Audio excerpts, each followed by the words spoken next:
So welcome back to my YouTube channel পুনৰ blog আৰু এটা নতুন ভিডিঅ'লৈ আপোনালোকক স্বাগতম জনাইছোঁ। আজি আমাৰ গাঁৱত এনেকুৱা এখন মানে গাড়ী আহিব, বহুত গাড়ী। আজিলৈকে সেই এনেকুৱা গাড়ী মই যদি দেখাও নাছিলোঁ আৰু আপোনালোকক দেখুৱাম। এই দেখিছে এইবিলাক ধাননি হয় আৰু এই ধাননিবোৰ আজি যে একেদিনে মানে কাটি পেলাব আৰু সেই গাড়ীখনত মানে ট্ৰেক্টৰ আৰু মেচিন ফিক্স কৰি থোৱা আছে আৰু সেই মেচিনটোৰে পথাৰতে কাটিব আৰু পথাৰতে মাৰিব আৰু ধানটো কেনেকৈ এক সাইড কৰি ওলাই দিয়ে মই সেইবিলাক দেখুৱাম। আগলৈ দেখুৱাই থাকিম।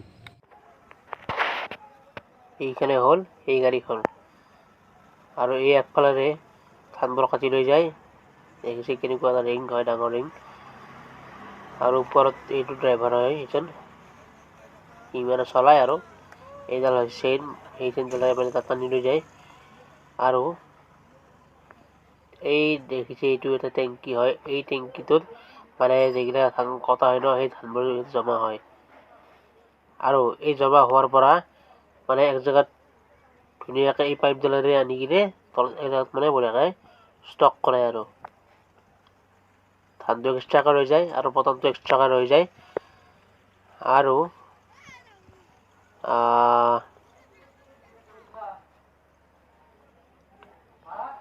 আমি তলৰ ফালে দেখিবলৈ চেষ্টা কৰিম কেনেকুৱা হয় তলৰ ফালে। এই দেখিছে, অ' মাই গড, কেনেকুৱা মানে পাইপৰ দৰে বস্তু হয় তলৰ ফালে আছে। আৰু দেখিছে ইমান ডাঙৰ, এইবাৰে ফাৰ্ষ্ট দেখিলোঁ আৰু মই এনেকুৱা গাড়ী এখন।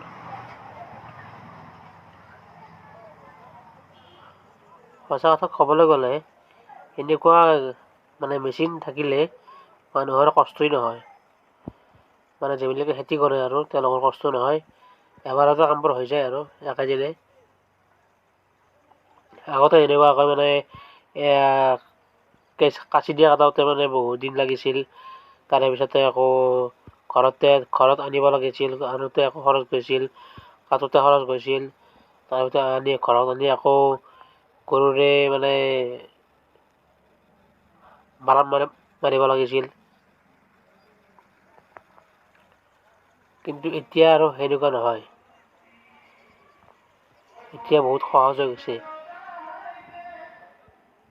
আৰে এনেকুৱা মেচিন একোটা থাকিলে, যিগিলা মেচিনে মানে এঘণ্টাতে গোটেই কাম কমপ্লিট কৰি দিব পাৰে, তেনেকুৱা মেচিন থাকিলে আৰু মানুহৰ ক'ত কষ্ট হ'ব।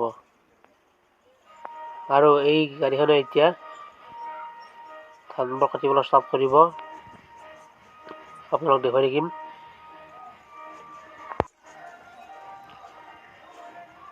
এই মানুহজনে ৰেডি কৰি আছে, এইফালে মানে ধান ওলাই আৰু এতিয়া কাটিব, চাবচোন কি ধুনীয়াকৈ কাটিব। এফালৰ পৰা মানে একদম সমানকৈ থৈ যাব, চাবচোন চাই দিব আপোনালোকে।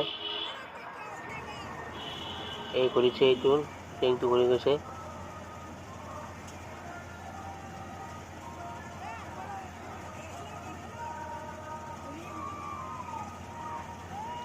এয়া কাটিলে আৰু দেখিছে,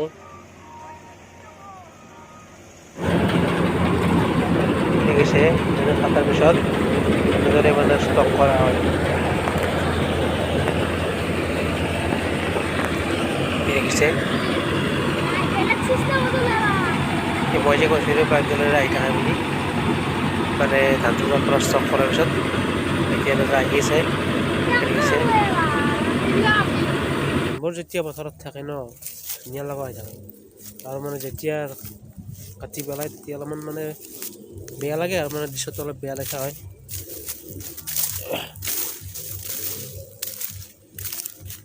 আৰু মানুহবোৰে পথাৰত গৰু ধৰা গৈছে এতিয়া।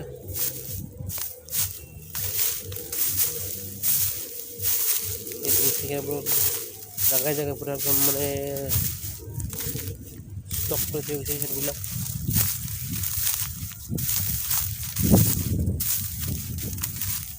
ভাল লগা দৃশ্য, হ'লেও অলপ বেয়া লাগিছে দিয়কচোন, মানে ধানবোৰ ভালদৰে আছিল, কাটি পেলাই তেনেকৈ দেখাত কিবা ভাল নলগা হৈছে।